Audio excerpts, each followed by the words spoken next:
Para naman kay Doc Carlo, ano yung advocacy ng ETL Med Wellness Hub?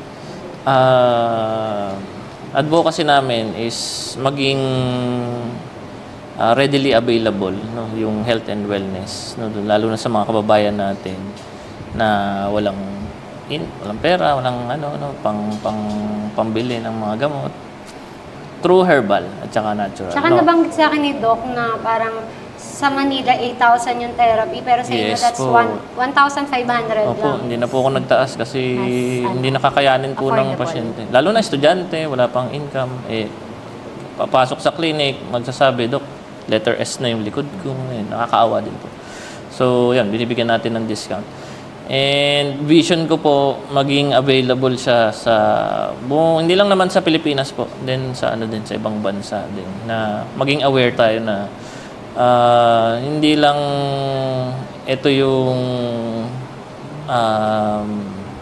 kumbaga treatment sa atin, yung sa hospital lang. So maging readily available din. Maging knowledgeable, no, yung mga tao na kaya din i-treat kahit nasa bahay lang, kaya po. No, yun yung pinopromote ko po yung healing through natural, no. Only nature cures naman. So kahit gaano kagaling yung mga tao, that is man-made. No, ang magaling po is yung ginawa ng Diyos natin, which is natural tsaka herbal.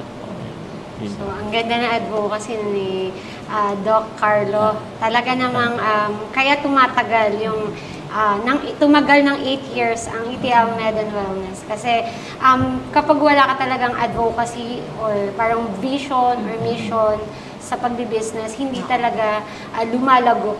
Yes. And ang maganda na nakikita ko sa inyo, it's more on natural and to help the people na kung saan, kung hindi nila kaya ng magpagamot sa inyo in a short or mababang halaga, kayang gumaling in a natural way.